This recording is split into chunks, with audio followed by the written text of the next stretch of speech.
Magandang araw mga kaibigan, welcome sa channel natin ulit. Nandito tayo sa yung ginagawa natin Ford Everest na na-damage yung kanyang ECU. Siyempre, unang-una sa lahat, bago ang lahat, shoutout nga pala sa ating mga customer lahat, Lancaster Group, Antil, marami yan maraming mga subdivision yan na malapit dito sa ating shop, Pulinville, subdivision, yan, nandiyan sila lahat, marami tayong mga customer dyan, shoutout sa inyo mga busing. Siyempre, sa tagal-tagal na hinintay natin yung piyesa ni Ford Everest. So yung nasunog yung kanyang ECU, computer box dumating na. Galing pa to ng Makati, Bangkal. Si boss ang may-ari ang nag-provide, bumili dahil sa iba talagang sobrang mahal. Hindi natin kakayanin. So ito natawaran niya. Presyong pangkaibigan, di ba? So ito mga boss. Ito na ang ECU. Ayan ito sa halagang niya, pagkakabili niya, syempre. Kasama na program. Yan. So ito yung surplus, mga bossing. WL, double E, yung niya, parts number. Tapos ito nasunog. WLBW. So ito yung nasunog. Yan. Baho. So syempre, kukumplituhin muna natin yung mga fuse na pumutok bago natin ito ilalagay or ipapower. So i-start. Papalitan muna natin yung mga nasunog na fuse na 20 amperes. So ito guys, ilalagay na natin mga kaibigan. Ayan nasa loob tayo ni Ford Everest. Yan. Yung shoutout nga pala, may babatiin tayo mga boss. Shoutout nga pala sa mga pamilya ng ating misis. Bohol, yan, mga taga Bohol, Duero Bohol. Siyempre, mga kapatid niya, lalo-lalo na sa mga kapatid ng misis natin. Shoutout yan yung lahat. Yan, sana kahit pa paano, paki-share na lang ng ating videos. Yan, mga pamilya ng ating misis. Bohol, probinsya nila. Yan, Duero Bohol. Kita-kits tayo dyan. Sana makabakasyon tayo ng Bohol. So, konting tsaka lang ipon para makapagkano tayo, bakasyon, di ba? Yon sa ating mga kamag-anak, Dorotea 1, yan, Barangay Halang, Nahi Cavite, shoutout sa inyo lahat yan. Yan yung pagka tayo, palari tayo kay sa ating pag-vlog na to. So, alam nyo na. So, hindi naman tayo ganung tao. Sure, blessing nga, di ba? May blessing tayo, mamimigay natin yan, di ba? Pero syempre, unahin natin yung ating pamilya, di ba? So, unang-una kay Lord, yan, thank you Lord. So, isa nga pala mga kaibigan, dahil birthday ko ngayon November 29, di ba? So birthday natin 'yan. Ito, papandalin din natin si Ford Everest ngayong birthday natin. Sana umandar. Di ba? So ito, sisitap na natin kanyang ECU. Sana mga kaibigan, umandar siya, samahan niyo kami pagkasimol. Di ba? Ford Everest 2010 model. Kasi hinintay na siya ng kanyang amo. Let's go guys. Sitap na natin. Wag na patatagalin pa. Okay, dito yan sa ilalim. Sa driver side, sa kaliwa, nakanikit. Ito, ipapakita ko sa inyo yung video ni ECU ng Everest 2010 model. So ito yung guys, mga kaibigan. Dito siya nakalagay. Yan. So ito yung kanyang sakit. Ito yung fuse, mga fuse. Ayan Para mahal pala nito. Magkano? 200. Ang isa? Kakagulat ka naman. Binili ko. May pira naman si sir dito May pera ka, wala ka nung pera dala. Hindi ka nagsabi, nabibili ka na Ikaw ang nagsabi bumili. Bago sasabihin mo, wala ako. Hindi ako bumili. Guys, ito na yung mga kaibigan, ipapasok na natin ang ECU. Si partner pala nagtanggal nito, kaya siyang magbabalik. Ikaw na, hawak mo na Partner Edit, bitching sila ko. So ito na yung Yan yung suki mo, na item ng throttle. ECU ng Ford Everest. Ayan mga kaibigan. So isasampa na natin siya bago ang lahat. Yan, ganyan siya. Ito ang tusok. So ito yung lagayan. Ayan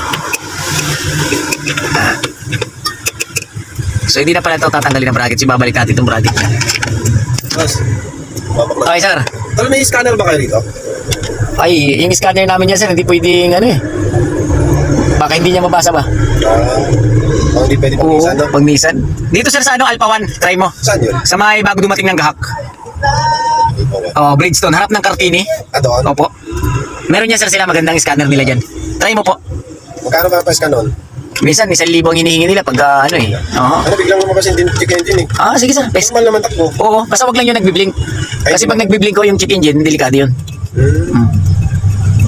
Basta steady lang siya. Okay lang. Steady lang. Opo. Okay lang yan. Magkano palit shock dito sa inyo? So ito mga kaibigan yung fuse na naputok, 20 amperes. Ayan So ito pinabili natin si brother. Ayan. Nakasakay din siya sa Everest. Tapos ito yung mga pinutok niya Kaya pala mga boss dati pinuputok niya itong niya fuse dahil nga nasunog na yung ECU.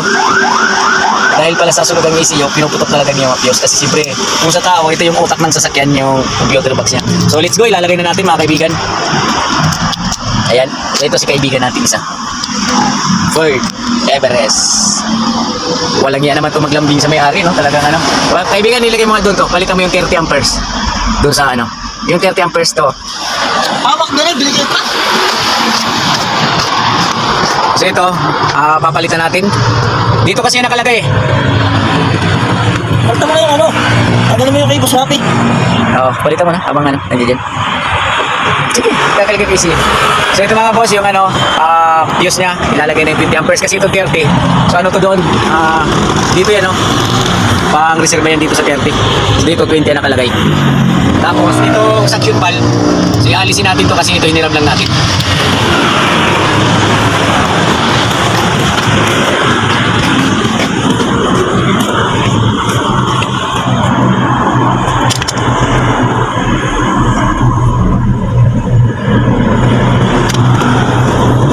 Plaster na natin si ECU computer box. ECU, ayan, driver side.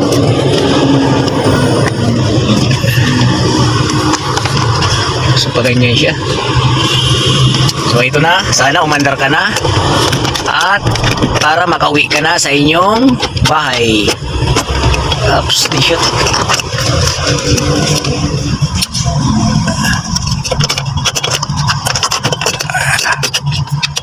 Oops, shoot muna natin at medyo masikip mga kaibigan. So ito na mga kaibigan, mga guys, mga bossing, may kabit na yung ECU nya, SAR Plus. Ayan o, so higpitan na lang natin ang mga nuts.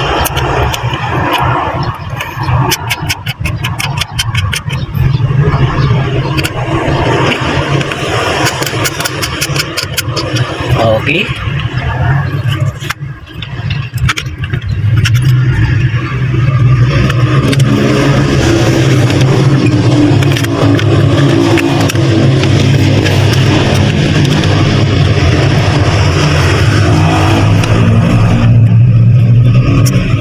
Bracket. Yan.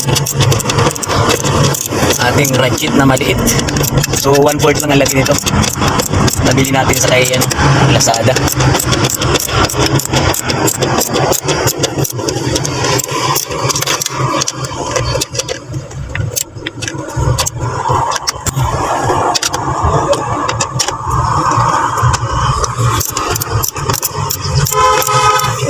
So ito yung ECU ni Ford Everest 2010, 2009, 2008 dito sa driver side.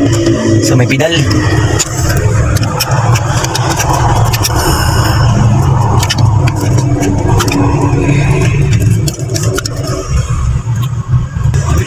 Mga kaibigan, mali pala yung kanina. So ganyan pala ang ano nito. Nakaganyan siya.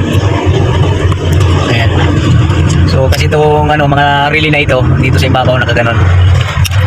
Nakabaliktad pala. So mali kanina yung inulit natin. Ayan, ito yung tama. Ayan. So yung posisyon niya, ang pangalan nandoon sa loob. Tapos yung ano, likod dito sa labas. Ayan. So, binaliktad natin ulit kasi nagka ano. Ganyan pala talaga yan dapat.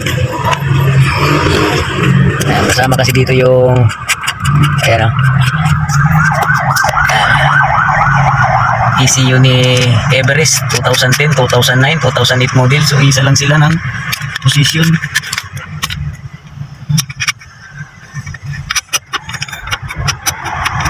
Yan. Okay. So isa pa na nut. Ito. Sakto.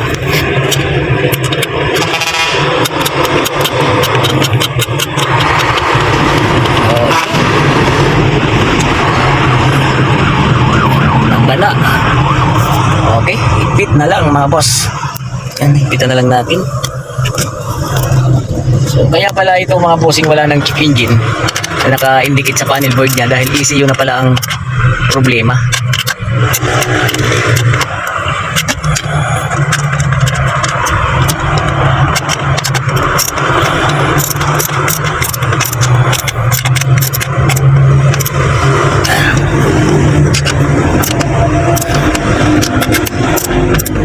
Okay.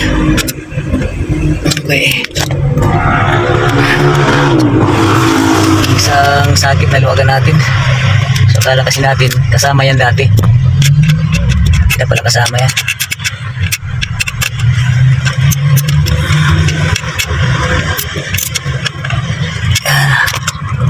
So yun, dito na siya mga boss. So ilalagay na natin itong pinaka wiring niya. Sakit.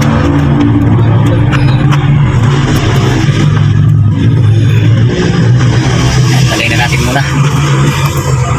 So ito na mga boss, yung isang sakit na ilagay na natin. Mahirap pala ito i-press. So ayan, tapos na natin ikabit yung ECU. Ayan, sagad na siya. Ayos na. Tapos mamaya na lang itong mga aray. Mamaya na lang itong mga tira. Dito na yan sa labas.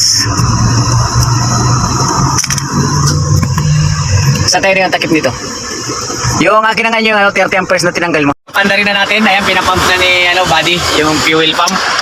So tatry na natin paandarin si Everest. Sana umandar ka na. Bagong ECU. Ay, hindi pala bago, surplus. Ano? Ha? So tika lang daw mga boss. Okay. So tingnan natin mga bossing, kasi nung naka-on yung susi, wala siyang check engine. Ayun, may check engine na. So ayan mga boss, may check engine na siya. So tatry na natin. Nakikita na natin check engine kung aandar. Yun. So ECU lang talaga yung kanyang problema. So yun guys, napaandar na natin yung Ford Everest. Ayan si partner, yung nagbomba. Ano ba masasabi mo? Salamat sa... Butas, mga boss, butas ang bulsa ng may-ari nito. Ano ba kay Mats Mechanic? Thank you very much. Bakit tinulungan ka ba ni Mats? So ayun mga boss, painitin lang natin. Ayun, may message na natin, may-ari ng mandar na siya. So yung suction valve, pinalitan na kasi damage din siya. Basta check engine. Sira. Oh, sumuluma kanina pag-on ko, may check engine na siya eh. Okay, wala na. Wala na, siyempre mandar na eh. So yun, double check natin yung kanyang ECU sa baba na nakakabit, baka masunog. Ako, abono ka rin yan. So ito yung ECU niya na nakakabit mga boss. Ayan. So talagang aminado tayong ECU na ang sira. Yung ikabit mo na yung cover. Sa wakas, umandar na si Ford Everest. Ito na siya. Yan. O, diba? Tagal-tagal. So mag-iisang buwan na nakatambay dito sa shop. Man!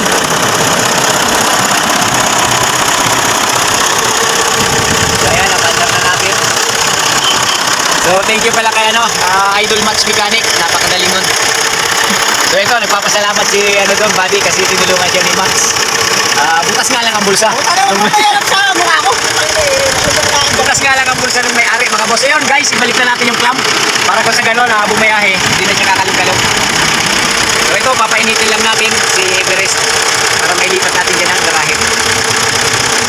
Yung, ano naman na yun, yung clamp.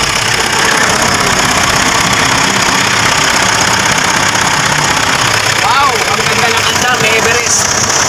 Computer box.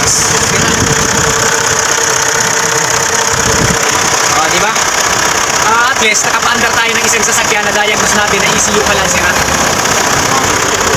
Sa tulong din shoutout sa'yo, Boss Rafi. Dahil sa'yo, natunto namin ang sira nito at kay Jeffrey. Yan, nagtulong-tulong tayo.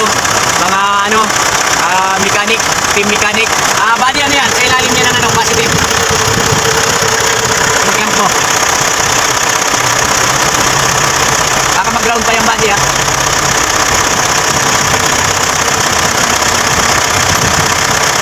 Biruin mo, tumatakbo si boss, umirik sa Cavitex, biglaan. So dadali natin mamaya doon kay Boss Rafi itong unit, ipapais ka natin sa kanya kung okay naman yung system, walang problema.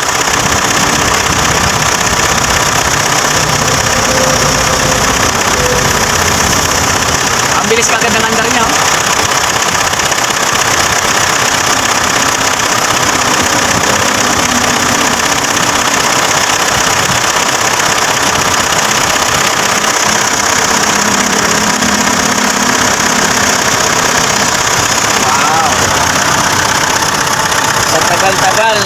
panahon dito. So alisin muna natin dito si Everest, ililipas natin ang parking.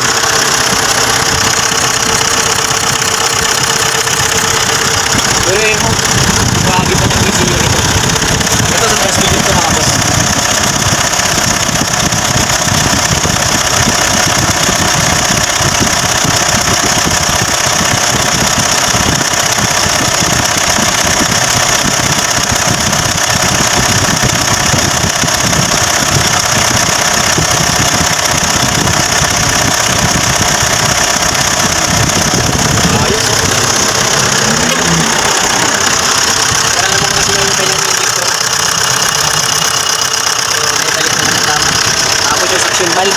Pinalitan na kasi hindi gumana yung isa. Sabihin na ano rin pala yun, na-damage.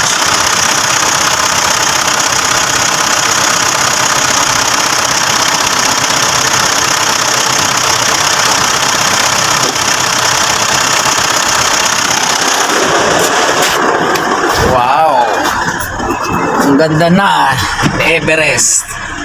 Ang dami niyang diesel, oh. Pero may diesel, ang dami na karga pa ni sir.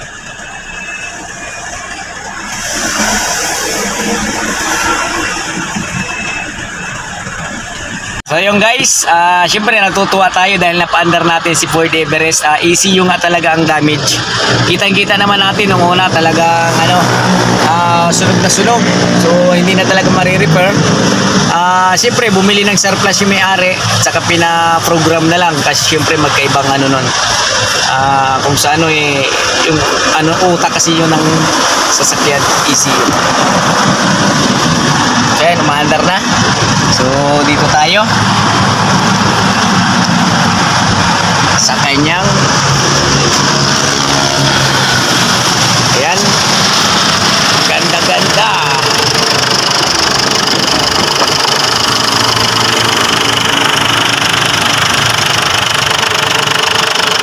So painit-init para uminit yung kanyang makina dahil ngayon pa lang na under ko. So ito mga boss, dito tayo sa harap ng Geely Motors, GAC Motors. Ayan pasa ng mga sasakyan. So dito lang tayo sa highway. Ayan. Centennial Road, Batunggali. Ayan. Along highway lang tayo mga boss, Kawit. Ayan, Centennial, Kawit.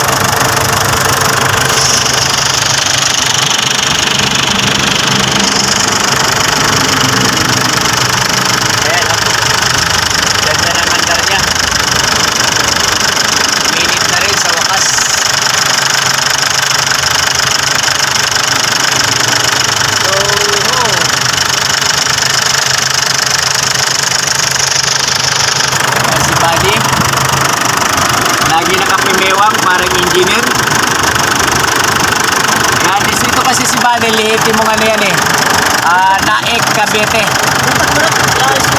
So siya yung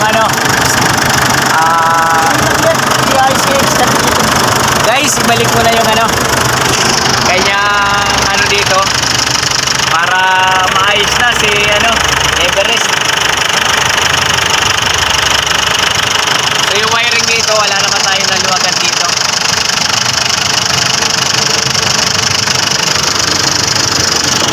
Ay, binabalik na ni Buddy at natutuwa siya dahil binabalik na yung takip, natutuwa si Buddy dahil umandar na. Sakit Buddy, ay yung bearing para natin. Dito na lang ako. Siyempre, ako yung cameraman sa iyo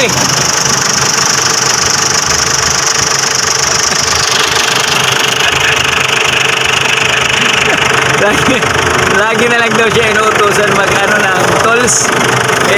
Siyempre, cameraman lang tayo So hindi tayo yung putalingan gumagawa mga bossing Kung saan tigadiagnose lang din tayo. Call a friend. Pag di natin kaya, call a friend. Dito na lang ako. So eto, si Buddy. Lihitin mo talaga siya Cavite. So ang kanila mga bossing, mga kaibigan talagang mekaniko. Talaga Bilisan mo na! pinag-aralan niya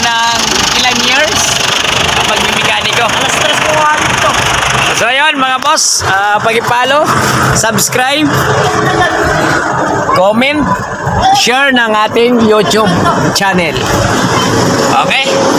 Thank you mga boss. At least umandar na si Fort Everest. Ayun, shout out sa may-ari. Sana sir makabawi ka kasi siyempre